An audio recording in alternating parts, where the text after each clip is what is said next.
The federal government and the PDF has warned against public gatherings as Muslim faithfuls look ahead to the Salah celebration, with the Secretary to the Government of the Federation insisting that it is not yet time for public gatherings. Well, some state governors have ordered public gatherings as against the federal directives of not more than 20 people gathering as means to curtail the spread of coronavirus in the country. Tonight, we dissect the implications of the decisions of these governors and the reasons behind their directives.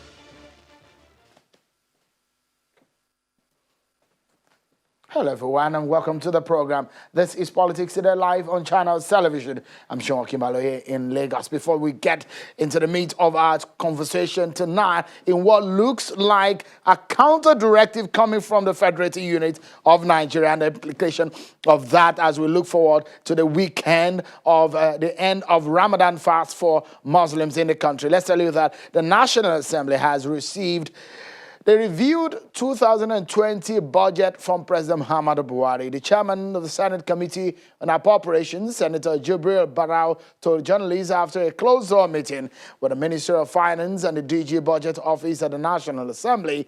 It says the Senate received the policy document on Tuesday, while the House of Reps received theirs a day after on Wednesday. Senator Barau says the Finance Minister was at the Parliament to discuss with members of the Senate Committees on Finance and Appropriations on the work done and amending the revised 2020-2022 MTEF and 2020 budget. Tonight, it appears there are counter orders on the COVID-19 war in Nigeria. Some state governors are reviewing the process, especially on the order on public gatherings, and they are giving what looks like a counter directive with the center, especially on Salah celebration and Jumat prayers and perhaps public gathering and some other religious gatherings. Tonight, we deal on that subject and we look at the implications. But that's going to be after our political roundup for tonight.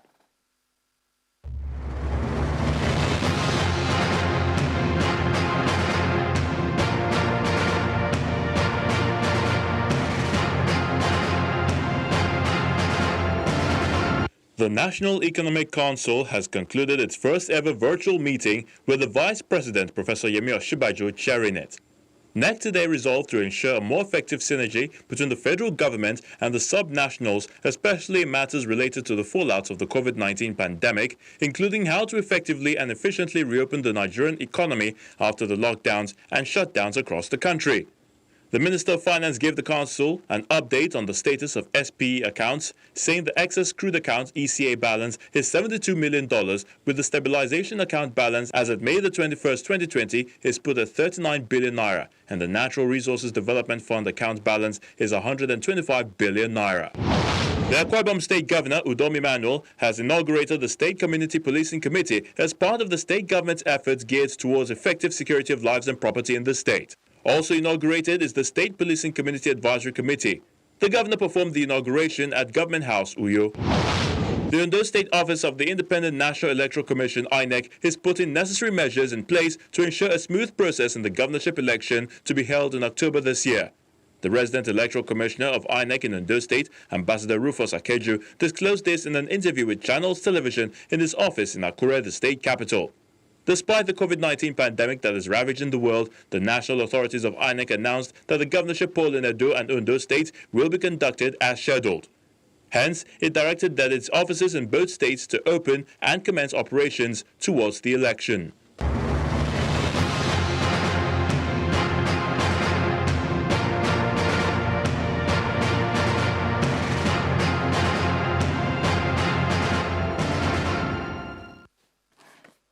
It appears there might be a conflict of directives on the war against COVID-19 in Nigeria. Some governors in some states have asked that residents in their state can now gather publicly, especially for religious gatherings. In Kano State, the governor has reviewed the federal directive on religious gatherings, saying that from advice from 30 or so religious leaders in the state, they have agreed that there can be Salah celebration prayers and also Jumat prayers. Well, in Cross River State, the governor has lifted ban on public gatherings. And in Bauchi State, the governor believes that the state residents in the state can take precautions, but can gather to pray for Salah. All these are against the directives by the federal government and the Presidential Task Force on COVID-19 over gathering of people not more than 20. The Secretary to the Government of the Federation and the Chairman of the PTF, Boss Mustafa, today has asked states to relax on restrictions because of Salah celebrations to exercise caution. In doing so, during the PTF's brief on Thursday today, Mr. Mustafa urged all Nigerians to take personal responsibility during Salah so as not to cancel the gains of the past weeks. The SGF noted that states must ensure that there are no gatherings of over 20 persons. Which is primarily, we have a collective responsibility to work together in NS, realizing that each and every one of us has a part to play in this enterprise so that we can force this virus and limit its spread. I am particular about congregational gatherings. Large gatherings would expose even the 20% that we've been trying to protect. So I would urge our subnationals to really reconsider their decisions in allowing for large gatherings.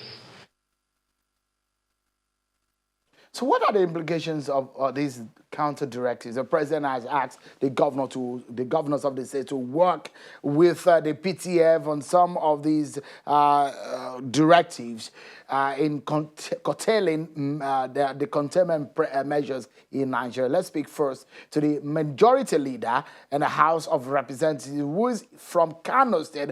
Honorable Adodogwa joins us from our Kano studio. Thank you so much, Majority Leader, for joining us tonight on the program. Give us a sense of what is happening in your state. For example, we understand that the governor has adjusted the lockdown directive. He said that he got the advice from about 30 Islamic scholars in Kano for the government to allow Friday prayers to hold as well as Eid prayers. With what we saw the SDF saying, do you have any major concern as when people gather tomorrow and on Saturday for the prayers? Thank you so much, Sean. I'm pleased and glad to be with you on this very important platform. Let me first of all say that the fight against this pandemic, the coronavirus pandemic in the country, like you are quite aware, has been a joint project, a project that has to do with business in the center and also business of governance in the subnationals. And right when we started, of course, the federal government through the PTF have been doing the much they could do to be able to really succeed in this war. But I want to say naturally, from the perspective of our state, Kano, where we had just come out of a meeting, a joint consultative meeting with the Kano State National Assembly Caucus, with His Excellency the Governor of the state, who has also consulted with us, trying to see how we can move forward, especially regarding the issue of congregational prayers during the Eid al-Fitr after Ramadan, and also the Friday prayers, which he has consulted, of course, different tiers of opinion holders, opinion leaders across the state. We also were able to understand with him that we have a lot of peculiarities, especially in our own state, which is, of course, a state you can call that has a lot to do with some religious commitments and religious proactiveness. You know, you can give anything to Kano man and get away with it, but you cannot try a Kano man with any issue to do with his faith or to do with commerce, trading, and get away with it. And the governor is therefore trying to be very cautious in a situation whereby not much of an infringement on the right of people to worship is being tampered with. And I can also understand that there is what you can call a seeming a seeming controversy between the orders people receive from the center and the orders we are receiving from our respected governor here in the state, which of course you may not rule out the possibility of a little gap in terms of communications between the center and the sub-nationals. I hope the chief executive of the states who are responsible for the management and business of the sub-nationals will continue to see how they can bridge up this gap between their respective states and, of course, the operations and the COVID-19 fight response as it operates at the center through the presidential task force led by the secretary to the government of the federation. I want to be very spectacular about this. Before the governor took this decision, he has made several consultations, not only with the ulamas. He has consulted a lot of our people who are opinion leaders in terms of commerce, our leaders in terms of traditional institutions, and we have seen how the fight against this pandemic has gone drastically down. It has fallen drastically down. Of course, based on the intervention of the federal government. If I may quickly butt in. Sorry, the ulamas have opposed the lifting of the ban on congregational prayers. They are worried that this might jeopardize the containment measures of COVID-19. Is the governor in Kano State worried about that balance, about people gathering for now and saving lives?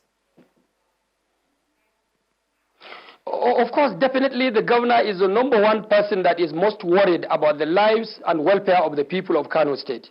And I want to also put it back to you that we have various cadres of ulamas in Kano State.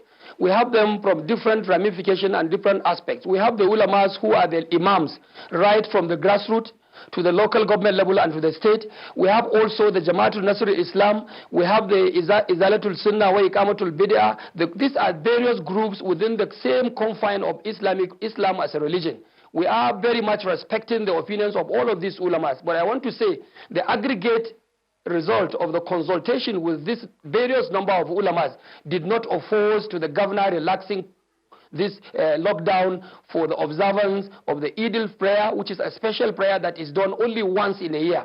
It is also not significantly against the disposition of the state governor to allow people pray for Friday prayers. We know what we have been passing through all this while shown. Our people have been complaining from various ladders of operations. And those of us who represent the opinion polls of the people, we have also come to let the governor understand that private prayers is a very fundamental and critical part of our worships, and our people are so much concerned about it, and there is no two way about it. So many other states around us have done that, and nothing has happened. And we want to believe that prayers also is one important instrument and tool that will help us fight pandemic. I could remember the last time when the chairman of the PTM came to the floor of the House of Representatives. One strong instrument that boss Mustafa continued to emphasize was the use of this apparatus of prayer. Let us pray in the mosque. Let us pray in the churches, so that prayer can also offer us solution to this pandemic, which is world over. So I want to believe allowing people to pray Jumat prayers,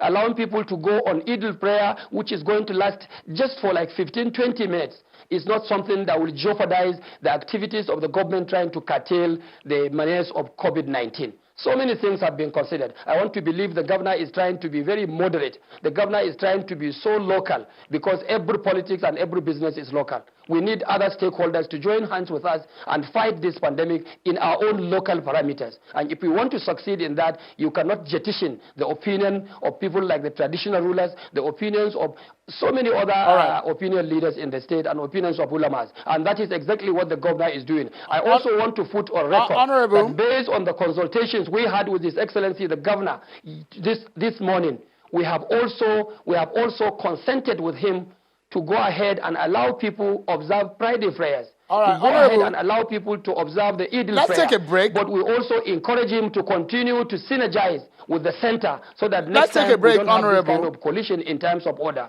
Yes, let's take a breather. We'll take a break, and when we come back, we get an expert opinion on how we can comply with these guidelines, especially in the face of religious considerations. Dr. Charles Omole will join us from the UK. He's a lawyer and a police and national security affairs expert. When we come back, more on this issue. Just stay with us, everyone. Thank you so much, everyone, and welcome back to the conversation. Honorable Adodogwa is a majority leader in the House of Representatives representing Kano. He said they just had a meeting with the state government on the way to go in this COVID-19 war. Kano State is one of the states that is giving perhaps what we call a counter directive on public gathering as the directive coming from the center. We have now been joined from the United Kingdom by Dr. Charles Omole. He's a lawyer and a police and national security expert. Thank you so much, Dr. Omole, for joining us tonight on the program. Let me ask what your take is and what you have observed, especially coming from three governors that we have seen now: Kano State Governor, Bauchi State Governor, and Cross River State Governor. They are particular about public gathering. They say they've gotten the advice and they are lifting ban, at least for prayers or for other purposes. What's your take? Thanks, Sheldon. Thanks for having me. Well, the first thing that I need to make clear is that under the Quarantine Act, which is our current law, only the president can exercise powers to control activities relating to any pandemic. Even the Section 8 of that act that allows governors to step in if president doesn't act, is still clear from Section 8 that they are more or less, acting on delegated powers. So they're using presidential powers. So it has to be clear, therefore, that the federal government has primacy in terms of control of activities that has to do with pandemic. That's number one. Now, the governors that are giving contrary opinion, in my view, there are four possible reasons why governors are doing this. Number one, some governors may not believe COVID is actually real. Therefore, they can't say that in public.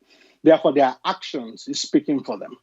Number two, there may be some governors who actually want to expose their people to herd immunity deliberately. They believe in COVID, but they want, herd immunity in their state. Again, they're not being open about that. So they're allowing people to get infected and developing the appropriate immunity, as the case may be. Of course, many will die. The third reason why some governors might be doing this is sheer politics.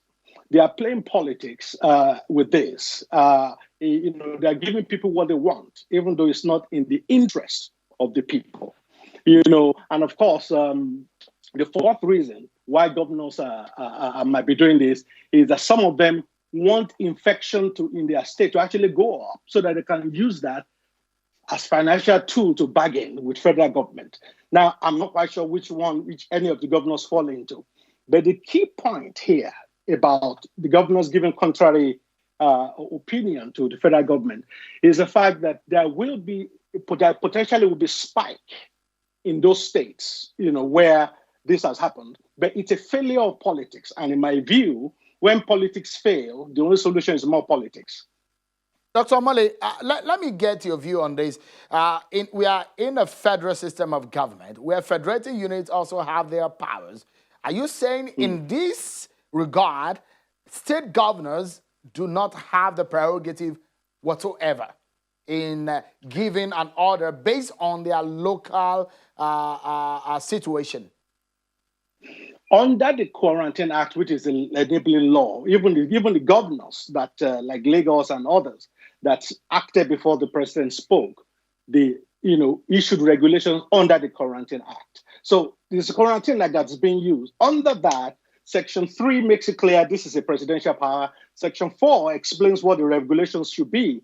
And then Section 8 says in case the president doesn't act, governors can exercise the presidential power. So it doesn't mean the governors have the power inherently. It's still a presidential power the governors are exercising. So, in this case, let's be frank, this is politics. One phone call from President Buhari, the governors will reverse their position. So really, if this is pure politics they're playing, they are being popular, they are giving people what they want, even though it might be to the detriment of the people.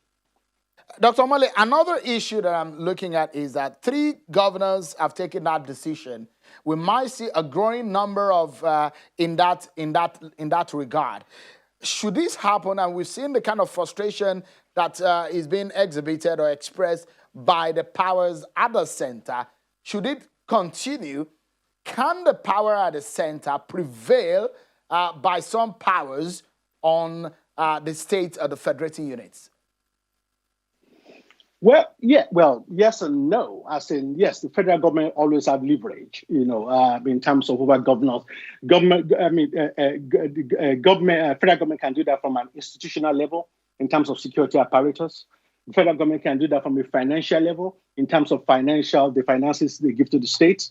Federal government can do that on a political level because most of these governors are in the same party as Mr. President. So they can actually solve this problem politically as well. So there's a lot of leverage that the federal government have to bring to bear on governors to comply in this instance. You see, the reason why this is federal power is this. When somebody is infectious or infected with an infectious disease, the infection doesn't stop at the border of your state. So it cannot just be a state affair because people will cross from one state to the other and carry the infection around. Even in everywhere in the world, like somewhere like the United States, anytime there's an infringement that crosses state borders, that becomes a federal jurisdiction. So in Nigeria, it's the same. So it cannot just be a state affair unless the governor can assure Nigerians that all the residents of Kano will never leave Kano. Okay. Let's go back to our Kano studio with the majority leader. Majority leader, if you look at the figures coming from your state, we have number of cases at 847, number of cases admitted, active ones, 690, number of discharged persons, 121, but we've seen 36 people dead already. But this is some news coming from the Sultan, who is perhaps the religious leader of the Islamic people in Nigeria, saying that prayers should be said at home in cases where governors feel otherwise, that precautions must be taken. As a national leader, majority leader, what would be your advice tonight to a lot of people who are watching and believing or thinking that it is going to be counterproductive to go out on Eid Day to pray? Thank you so much, Sheun, once again. Let me first of all put a correction. When I was trying to make reference to one of the Islamic organizations here, I meant to say Izalatul Bid'ah wa Iqamatus Sunnah, which I have wrongly said it before. So this is just for clarification. And like you rightly said, don't forget that I have told you this is a fight that has to be done by each and every Nigerian. All hands must be on deck, like people say. And it is a joint struggle between the center and the sub-nationals, where you have this Siemens disagreement or Siemens orders and counter orders coming. I want to believe it was not out of ill intention. No governor would want to undermine this fight on the part of the federal government. No state governor would want to give an order simply because he wants to engage the federal government in any counterproductive engagements or counterproductive. The essence of governance is to provide the welfare, to protect the lives of people and provide for their welfare. So it is like even when you observe these counter orders coming from the state, it is simply because they are trying to react to the peculiarities of the specialities of their own state, peculiarities of the circumstances of their own state, like in Kano and Bauchi. I also said initially that where there is this kind of counter directives coming off, it is now left for the center and the sub-nationals to see to the way and manner they can now harmonize. But the essence at the end, the intendment must be to provide for good governance, to also provide for the welfare and well-being of our people in the Federal Republic of Nigeria. And those of us who operate at the National Assembly, I also want to say that Nigerians must also have to operate by the law. The law is over and above every individual. My majority leader, we're out of allocated time tonight. And do whatever will help us. Yeah. I must sincerely thank you tonight, Majority Leader of the House of Representatives and a leader in Kano State, Honorable Ado Dogua. Thank you so much for coming tonight. And also to Dr. Charles Omale, a lawyer and a police and national security expert. Thank you indeed, Doctor. It's good to see you again. Thank you so much for coming in. That's our show for tonight, everyone. Many thanks for watching. I'm Sean Kimbale. Bye for now.